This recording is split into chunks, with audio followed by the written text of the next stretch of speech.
Energy for Humanity, which is an NGO focused on deep decarbonisation within meaningful timescales whilst enabling billions of people to gain access to modern energy services.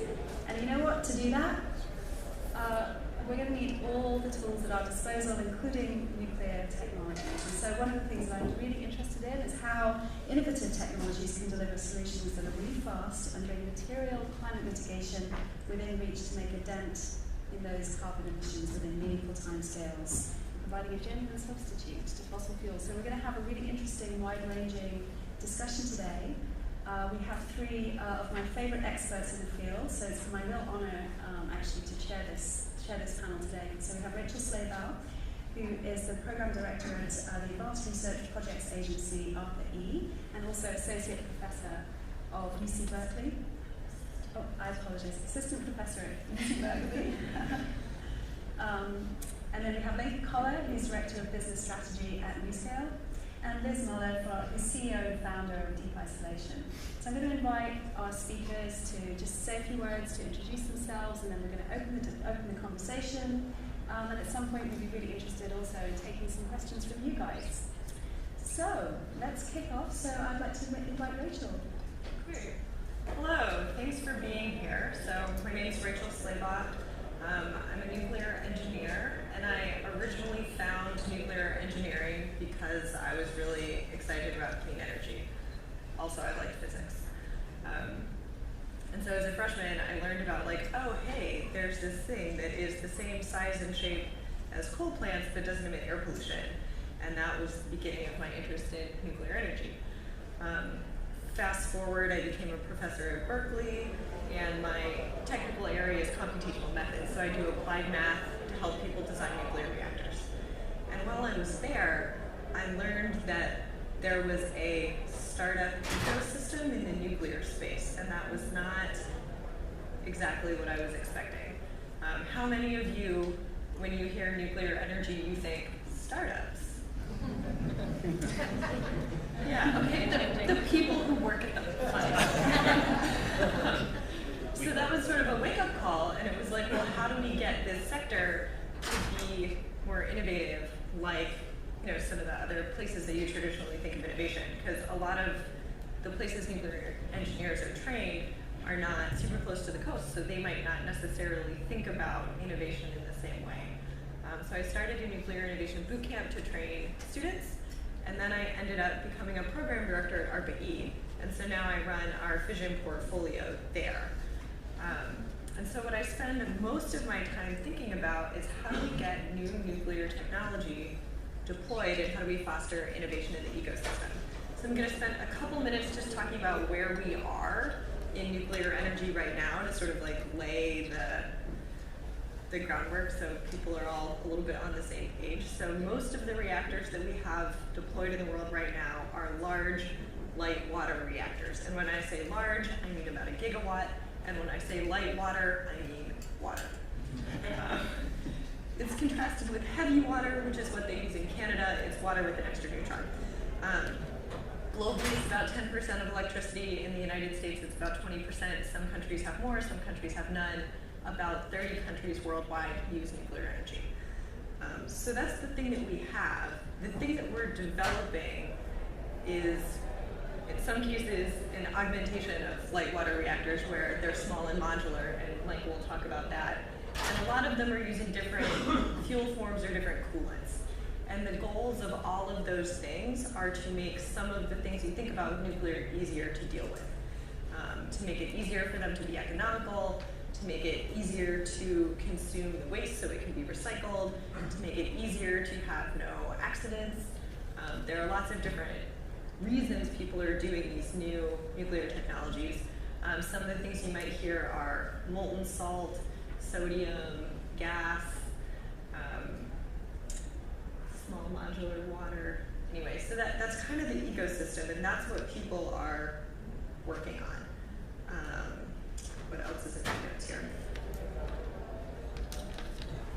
So right now, a lot of the funding is coming from the government, but increasingly we're seeing private sector investment in nuclear innovation, and that's part of why I got excited, and that's part of why ARPA-E started doing more work in it. It's like a sector that is kind of at the beginning of reinventing itself. I think that's all I've got for the moment. Yeah. I'll pass it to Lenka. Thank you, Rachel. So, like Christy said, my name is Lenka Kohler, and I work for NewScale Power. We're based out in Oregon, but I work in Washington, D.C. And my background's very similar to Rachel's. We actually went to school around the same time, different schools, but all the nuclear engineers pretty much know each other because there's not that many of us. I was similarly sitting in my freshman engineering class, and I knew I wanted to work on technology that would improve people's lives, but also protect the environment that we live in. And when I heard about nuclear, I was very intrigued, similar to Rachel, because of this immense powerhouse that it could be, but also there are many other aspects of nuclear technology that we don't normally think about beyond energy.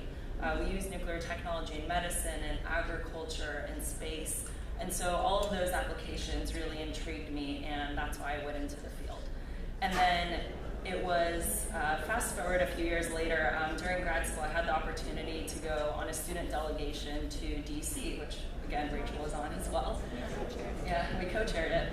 And what I learned was that we could design seemingly the most perfect technologies and very beautiful reactors and designs. But if people were afraid of them, or if we had these policy issues that are mainly historical, then we could design the perfect technology, but people wouldn't get to use it.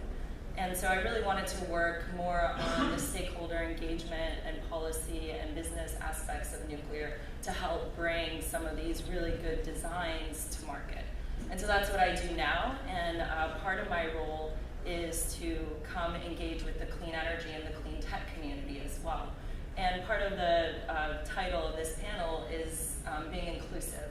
And that means a few different things to me. First and foremost, many of us in this room are designing or investing in technologies that all people are going to use. All people use electricity, and all people are affected by climate change. And so we need to have a diverse set of people working on this problem so that we can make sure that we're designing technologies for the diversity of the world. And so that means, having diversity in terms of gender, in terms of cultural backgrounds, young, old, everyone working on this issue, but also the people that have technologies that want to work on this issue. So I've had instances where I've been not included in conversations or at conferences where people have been like, no, nuclear is bad, we can't consider it. And the thing I say is, I'm a nuclear engineer, and this is an issue that I want to work on, and we can make nuclear better. And so let us be in the conversation at least, and let's talk about the tough issues that come up with nuclear. And so I'm really appreciative of the conference. This is my second time coming to speak here at the Cleantech Forum, and I'm appreciative that we're able to have this conversation in this forum. And thank you all for coming here today. So a little bit more about NewScale. Like I said, we're based in Oregon, and we are a really good story in terms of a university technology, R&D, that came into the commercialization process at Oregon State University. The founder of the company, Dr. Jose Reyes, had designed a very small and simple reactor that could have a variety of uses beyond baseload electricity. And there was a lot of efficiencies by making something a lot smaller than the large reactors that are operating today. We can bring down the cost and have more flexible operations in order to be able to operate on the grid or even off-grid, or the grid of tomorrow and even off-grid applications. And when I'd say, we're not designing the technology anymore, and now we're commercializing it, which is really exciting. We are going through the U.S. Nuclear Regulatory Commission design certification process. And what that means is at the end of this 4-year review period, our design will be certified and be able to be deployed on sites that are then certified. And so we're almost finished with this process. We'll be done this year, which is really exciting. And we're part of this larger ecosystem of people, startups, labs, universities that are working on all the types of advanced reactors that Rachel mentioned. There are around 75 new designs just in North America, so it is a really up and coming and exciting field. And at Uscale, we're lucky to be the first ones to go through that process of commercializing an advanced reactor, but also, of course, have to try to break down a lot of barriers in terms of modernizing regulations and talking to people and making them comfortable with this new business model of nuclear. So that's all I have. Great, thank you. Okay, Liz. Right, so I am the odd one out here. I don't do advanced nuclear energy, I do nuclear waste. And the reason for that is that we're here at a Cleantech Forum. I don't know if everyone here is pro-nuclear or not, but the number one reason that people object to nuclear is because of the unsolved nuclear waste problem.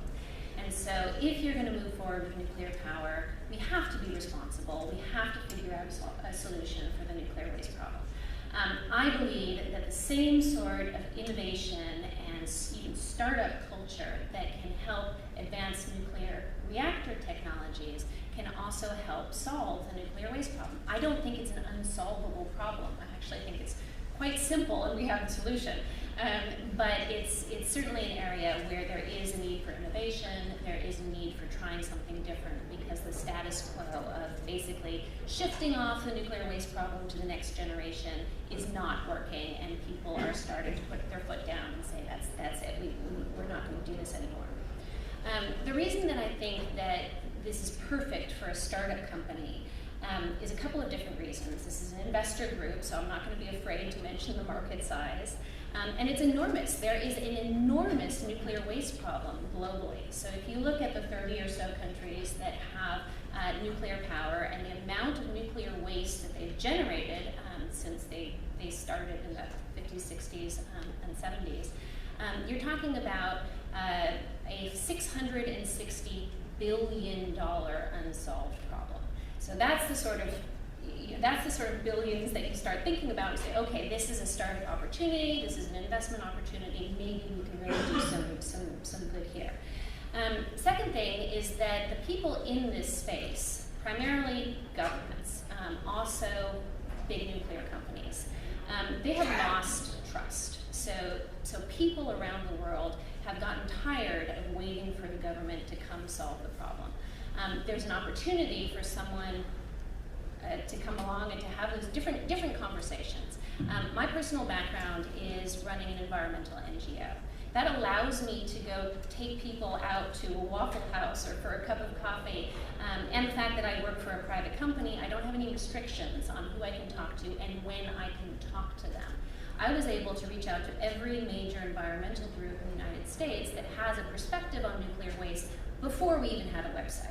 And do some deep listening. What is it you object to about the status quo? What do you wish could be differently? What do you think about this idea? What are the issues that you would like to see handled differently? Again, perfect for a startup company, much harder for a government or even a big nuclear company to be able to do something like that. Another reason I think this is perfect for startup companies is that we get a lot of really, really good people. There are a lot of top scientists, top experts in nuclear who've been frustrated with the nuclear waste problem for 30 years in some cases. People who would like to see something done before they retire, before they die. We're able to really get some amazing people to be part of our team. Again, so it's perfect for a startup company to be able to build that sort of momentum. Nuclear waste is frequently considered an incredibly hard opportunity. And many of you may be familiar with a particular site or a particular opportunity and say, you're never going to be able to change that there. That is just too hard. The community's not going to want it. But because this is such a big opportunity, we only really need one location anywhere in the world to be a billion-dollar company. And while I'm not going to say that every opportunity is going to be easy, there are definitely some places that feel the need to move forward, some faster than others.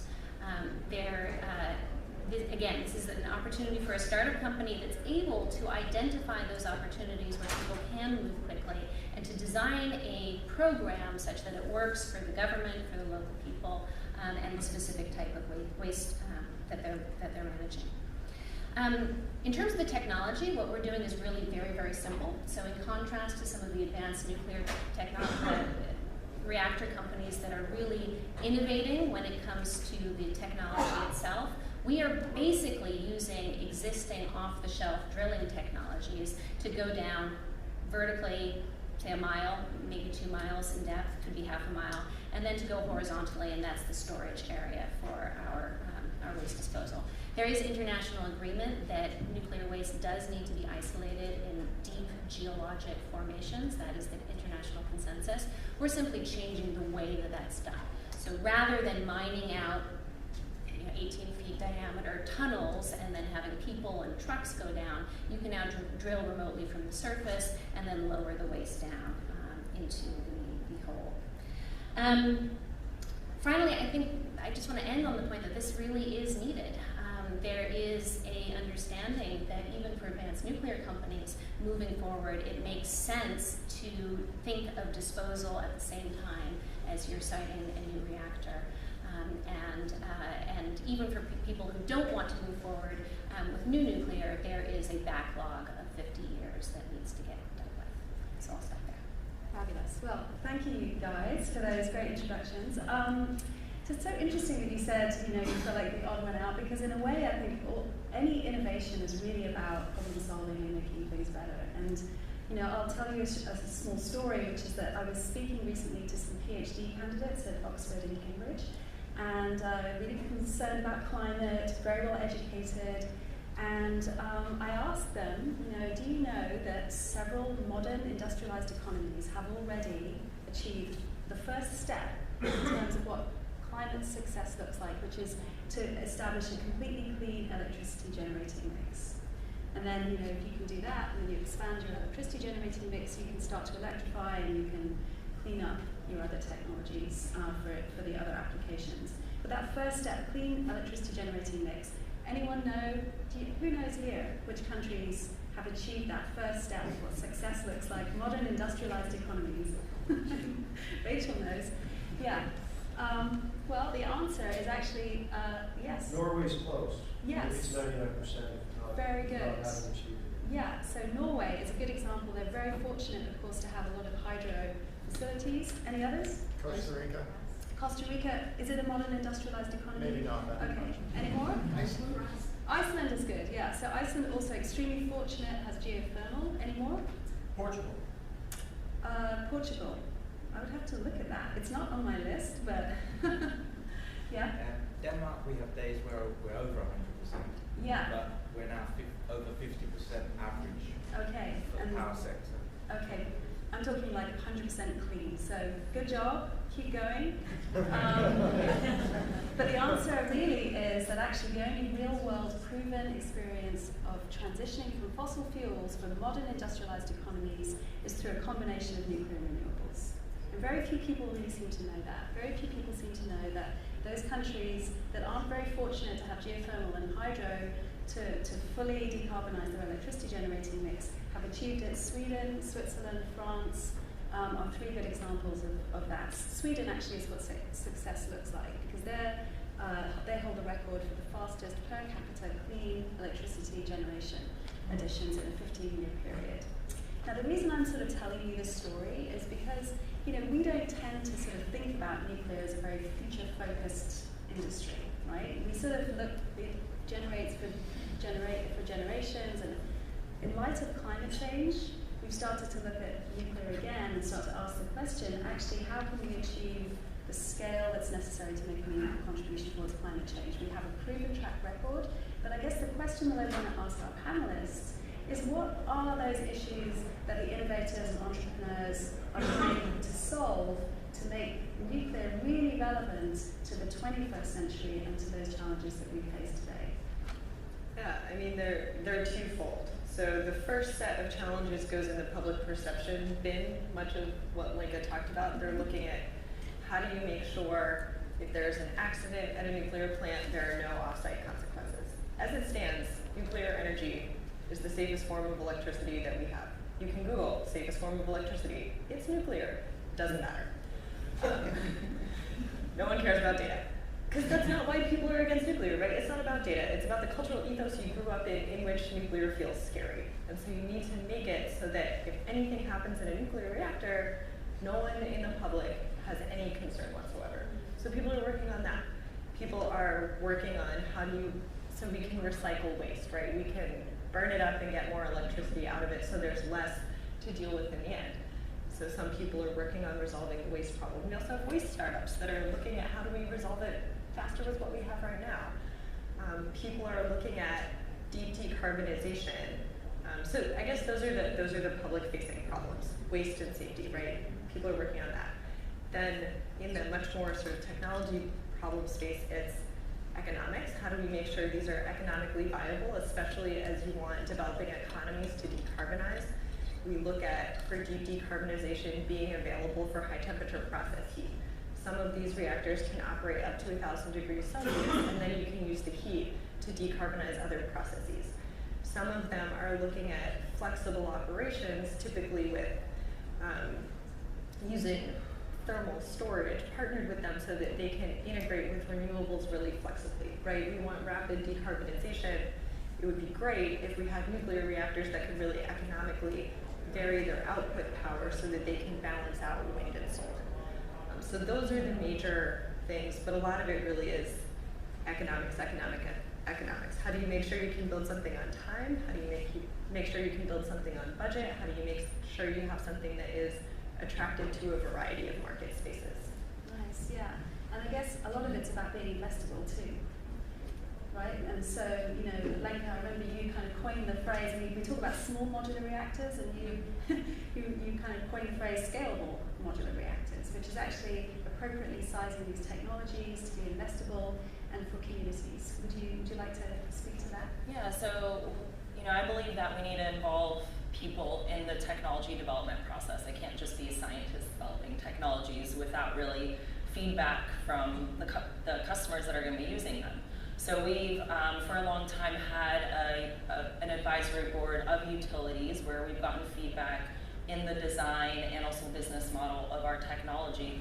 And one of the big things that came out from that, for example, was the ability to flexibly operate. And by making reactors much smaller, you can do that more easily because you're manipulating the power output of a smaller core.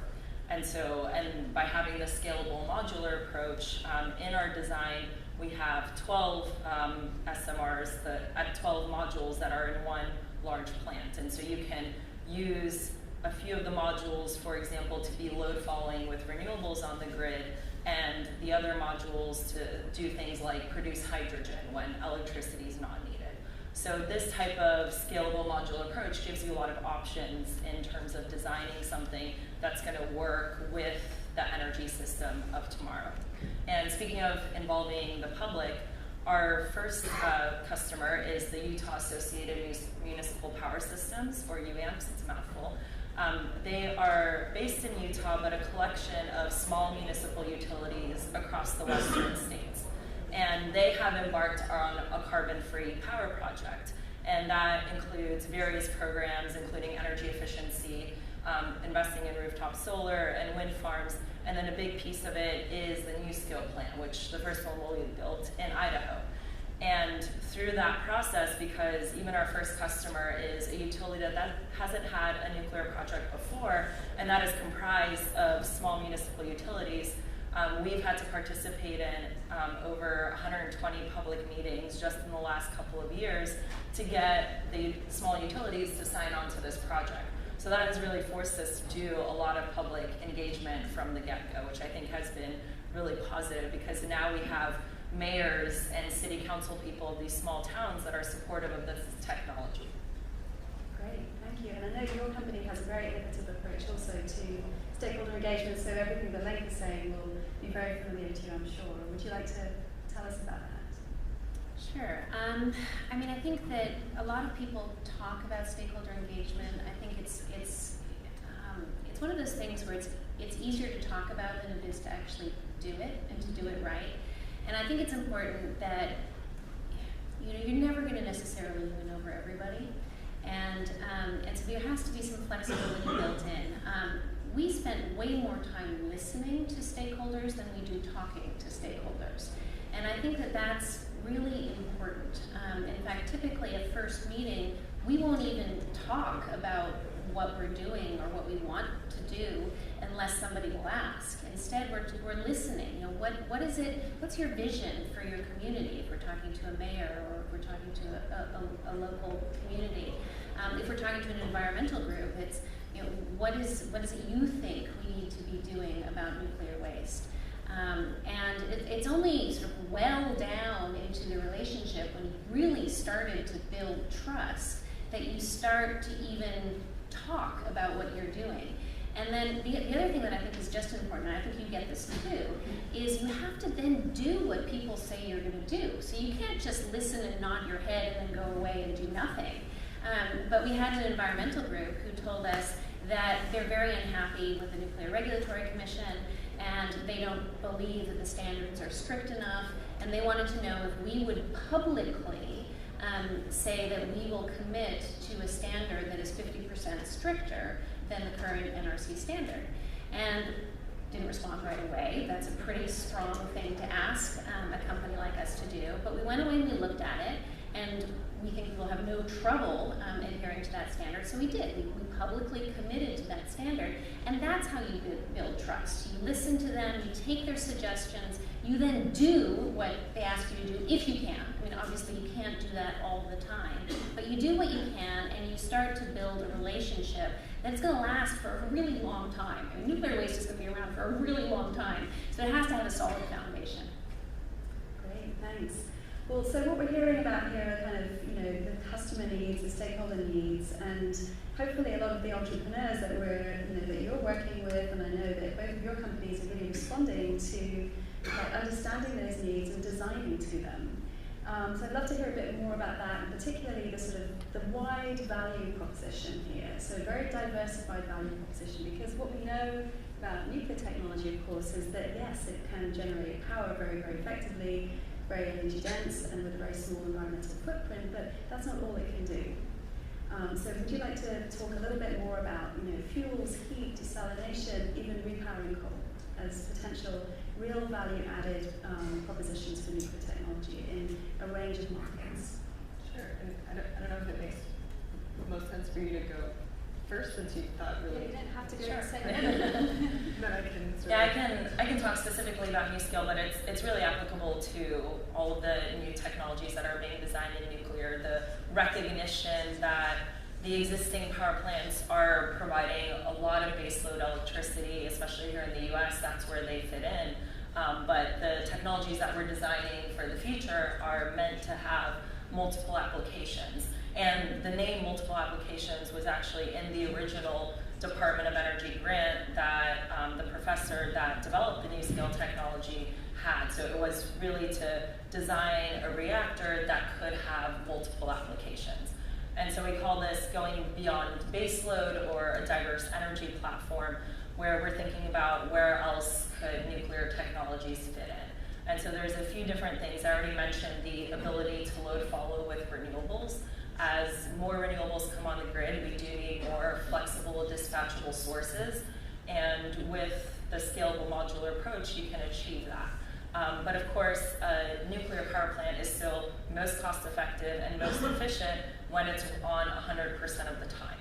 And so we're looking at what else can you do with that electricity and heat when you don't need it on the grid. And there's a few different answers to that. One of the areas I like to explore, and I know there's a couple of sessions here at this conference, are about hydrogen. So hydrogen is a great thing that can be produced from the steam and electricity coming out of a nuclear reactor. And the Department of Energy is actually already embarking on a test program for even today's existing large reactors to produce hydrogen when they're not generating electricity. So this is not, this is something that the existing fleet will work on, and we're hoping that we can continue to work on. And then, so once you produce hydrogen, you can either sell that on the market or run it again to produce more electricity when demand's high. And then the other big piece that Kirsty alluded to as well is we have all of these industrial processes that need a lot of heat. And this is going to be a difficult area to decarbonize, but can be quite direct and simple with advanced reactors. And so many advanced reactors do produce very high energy steam, or very high temperature steam at like 800 degrees Celsius. With the new scale plant, we're at about 300 degrees Celsius in production, but it doesn't take much to take a little bit of electricity and reheat that steam to around 800, or whatever is needed for that industrial application. So that's things like aluminum smeltering and cement production, for example. So you could have a cogeneration plant that's producing electricity and also being used for industrial applications, or just one that's used for industry. So we're trying to design something that will be flexible in helping decarbonize some of these more difficult sectors to decarbonize. So I'll fill in the gap on repowering coal plants. So one of the things the nuclear community is trying really hard to be responsible about is social justice, and thinking about how do we bring benefits of the technologies to the communities that really would benefit the most and need it. So as coal plants around the US shut down, there's a lot of the infrastructure in the communities that can be taken advantage of, and because nuclear plants can be similar in sort of, like I said, size and shape in how they interact with the grid as coal plants, they can actually potentially serve as good replacements. And then you now have a community that is losing one of their sources of employment, and they will get a new source of employment. And everybody in nuclear communities, like, they're super pro-nuclear, they're solid, well-paying jobs. So one of the things the nuclear community is talking about is partnering with coal towns to replace the coal facilities with nuclear facilities and take advantage of existing infrastructure. Yeah, and we're looking at this from a more detailed perspective. For example, in terms of the jobs, looking at who at a coal plant could be retrained to work at the nuclear power plant. And the good news is that most people can be retrained. They do need that little bit of extra nuclear training, but these trainings do exist, and it's very one-to-one in terms of the types of jobs they could be having in the nuclear plant that would repower the coal plant. And it also makes sense from a grid infrastructure point of view because you already have the transmission lines and that infrastructure at that site. So it makes a lot of sense, and it's something we're exploring a little bit more to see what potential coal plants could be repowered in the U.S.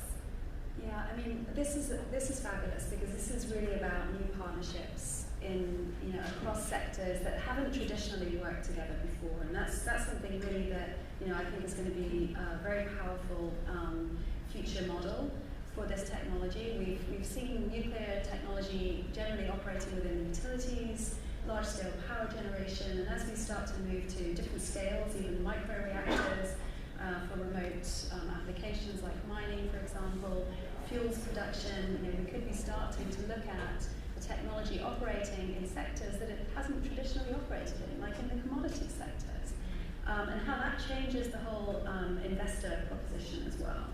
I'm interested in actually your story, Liz, for how you've identified a really interesting opportunity to partner with the sort of drilling sector, and how, if you could tell us a bit about how that's being to sort of find synergies and opportunities to collaborate and innovate.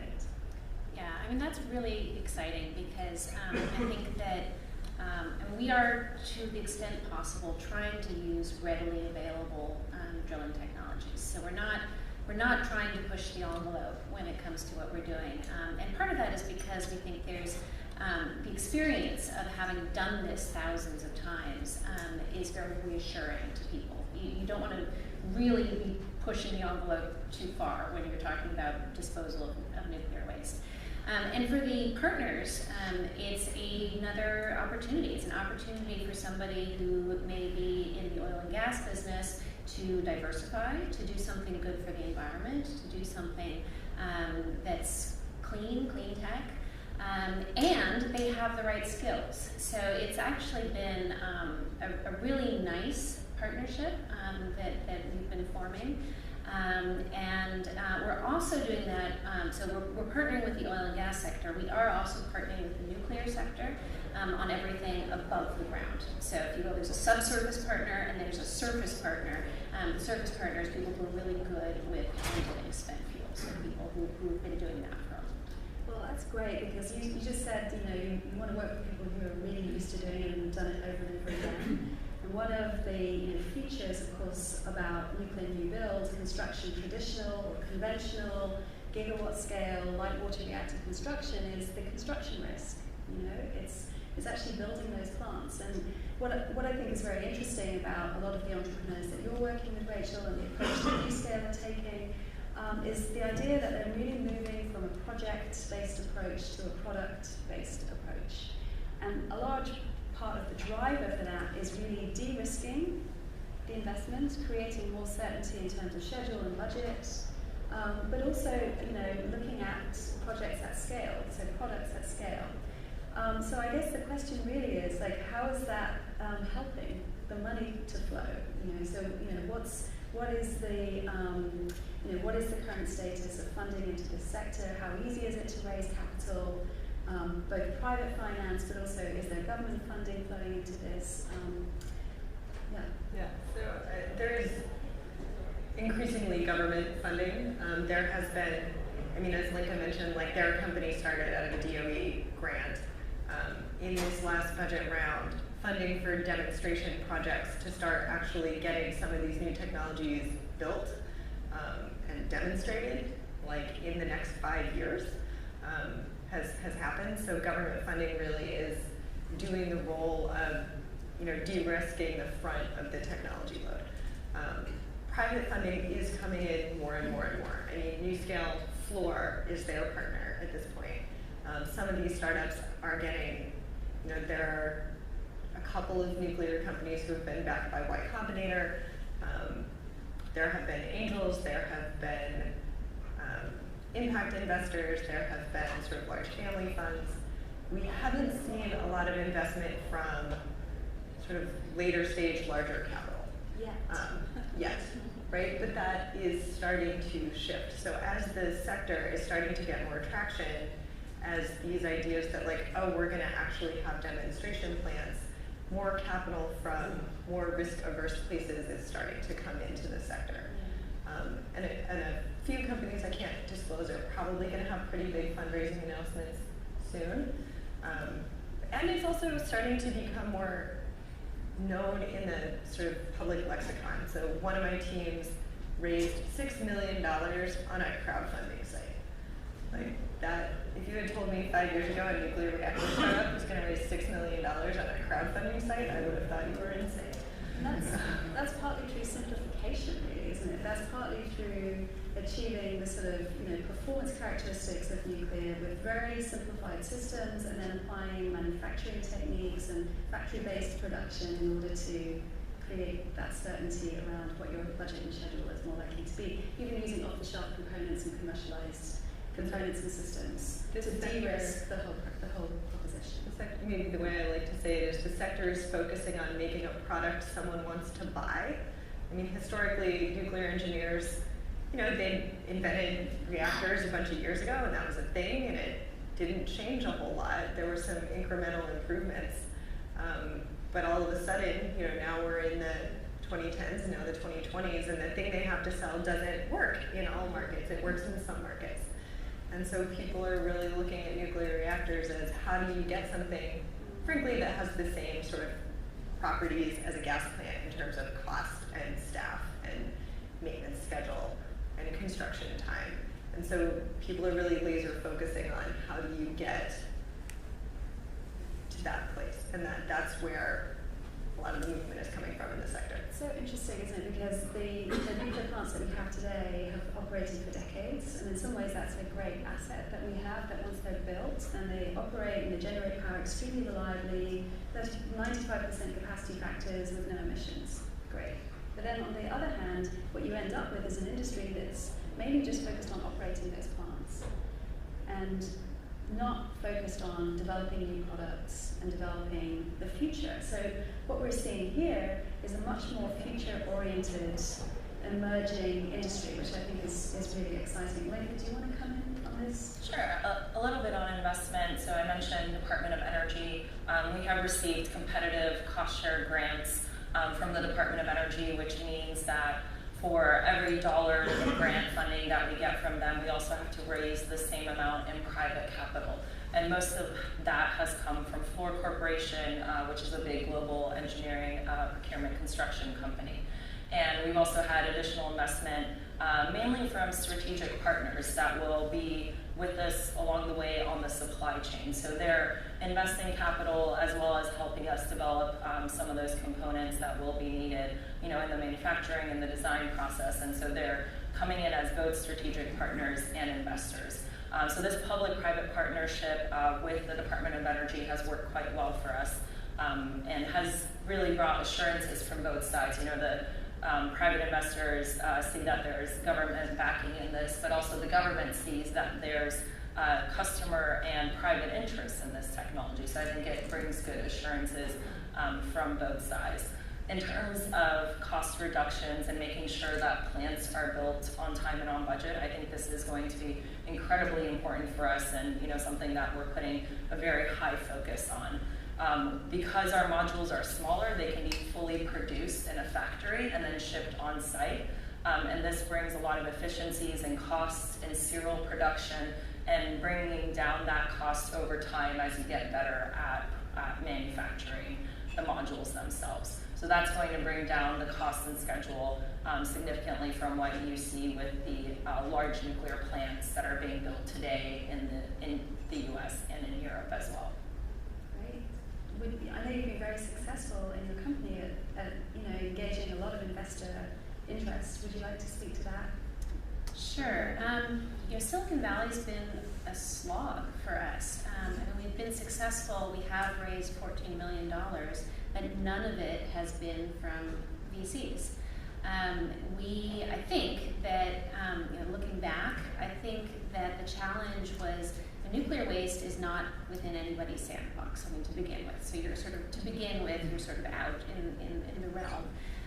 Where we found the most traction is energy type of investments, high-tech investments, hard-tech investments, a little bit on the sort of impact investments in clean tech. But what we keep finding is that we get hard-nosed VCs who are investing in our company from their own pocket, not from their VC. And I think that's because the sort of consensus that you typically need has been hard for us up until recently. Yeah. I think we're crossing that bridge now as we're closing our first sales. I think that's sort of the magic element that we need in order to move into institutional capital, and that's right where we are right now. So I do expect that we will have VC, strategic, and or other institutional capital for our next raise. Wonderful, great. Well, I'm going to open it to the floor in a moment to take some questions. But before I do, we've sort of focused a lot on the US, very naturally. But what do you see as being the major opportunities or barriers for global export for these technologies? So honestly, some of the barriers for global export are finance models. For large light water reactors, the United States isn't selling very many globally. Our competitors are Russia and China and Korea to some extent, and their governments can provide much more attractive finance packages than the US government does, so that's a challenge. The hope is that by having small reactors that are less chunky from a capital investment standpoint, those barriers start becoming less important. So some of the idea of having products that are much different sizes means that the export, we can level the playing field to some extent in terms of what financial deals look like. Yeah, as Rachel said, I think bringing down the capital costs, you're opening up the market to a lot more options for nuclear that hasn't been there before. And this includes, there's many countries around the world that are working with the International Atomic Energy Agency, IAEA, where I actually used to work, to develop an infrastructure program for building a new nuclear energy program. And so we've been able to engage with some of those countries, to discuss options and to look at the entire life cycle as well, from financing the first project to waste disposal, because all of that has to be thought about. And a little piece on the financing front is that I think there are many financing mechanisms out there. We don't necessarily need to be a state-owned entity to compete in this market, but some of those financing mechanisms, like the World Bank, for example, at this point in time don't allow for investments in nuclear energy. but they do for fossil fuels. So I think that's a bit hypocritical in terms of not only being able to bring all technologies to the people that need electricity, but also from the climate perspective. So we're trying to work with some of these agencies that don't currently, that do invest in development, but don't currently invest in nuclear to help change their policies and show them that there are options now that are much easier to finance. So we're very involved internationally. I think that nuclear waste problem in the U.S. is a big problem. It is the biggest market for us, but it's also an extremely complex market. Not an easy place to start. I think that internationally there is more urgency, depends on the country, but there are countries that really have an urgent problem for one reason or another. They haven't been allowed to move forward with temporary storage, and so there is a real need to find a disposal solution. So that I think is certainly going to be a big part of our work over the next few years. Great, yeah, thank you. Well, certainly, a big part of this is socialising the potential of these technologies to bring these benefits, not only here, but also globally, and then enabling that to happen in the same way that we've been enabling other low-carbon technologies to drive down their costs and increase their rates of deployment. Why not apply that same effort and resource to nuclear technologies? So I would like to invite you to ask our panel any questions. Who would like to ask a question? Yes. I think we have a roving mic, so if you could just wait just one moment, please.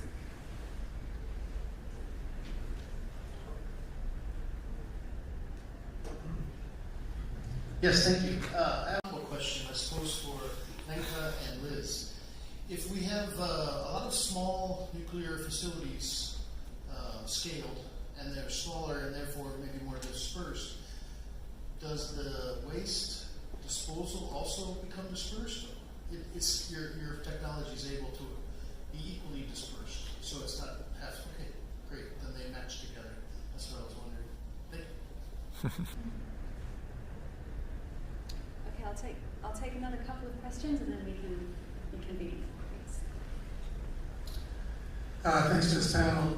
Really interesting. Nuclear is so differentiated in a lot of ways. One of which is, of course, it's arguably the only part of the energy sector that's explicitly responsible for its own waste disposal. But just taking that up a level, curious if the panel could comment on sort of the regulatory environment, especially globally, and to the degree which that's supportive of some of these emerging technologies. Wonderful, thank you very much. I'll say, and I'll let Lenka continue. So from our BE, we've engaged with the NRC a lot to check out, hey, before we put this program idea out in the world, because I want to fund these new ideas, is this crazy? Should we adjust? And the NRC doesn't have expertise yet in a lot of these new technology areas, but what they are doing is learning, they're engaging, and they're trying to change some of how they approach things themselves so that they will be ready to license new technologies that come down the line. So there is some amount of chicken and egg, because they're not going to go write a regulatory framework for a reactor that they don't know they're going to get in their door. But what they can do is try to come up with frameworks that accommodate a lot of different ideas and get their staff familiar with what are the technologies out there so they start to become prepared. The Nuclear Regulatory Commission is the one I'm most familiar with. A lot of other regulatory bodies take their cues from us, and Lenka probably knows a lot more about the international side than I do. A little bit on the international side in terms of nuclear. Traditionally, it's been very national based, so countries will design their own reactors or import from another country. And those regulations, while they adhere to overarching safety metrics, the way they go about them are not necessarily consistent. So some regulatory agencies will take a more risk-informed approach, while the others are more prescriptive. So it would be great, we've looked at the aviation industry, for example, to benchmark, and there, while you do have to get an aircraft certified in every single country that it operates in, it is underneath an overall set of standards that these countries adhere to. So you still have to work with every national regulator, but you can envelope all of those regulations into your design. And so we would encourage the regulators of the world to work together to be able to do that under some sort of international convention, so that once something is designed and certified in one country, that can be enveloped with the regulations of other countries. However, the operations and site selection and things like that should definitely still be regulated on a country basis. Yeah, I'll add that in the nuclear waste space, we have an advantage in that there is an existing regulatory framework that we can meet. So there's been talk about updating it. Most people think that the updates are actually going to make it a little bit less strict because many mine repositories, including Yucca Mountain, couldn't meet the previous requirements, so we did update it for Yucca Mountain.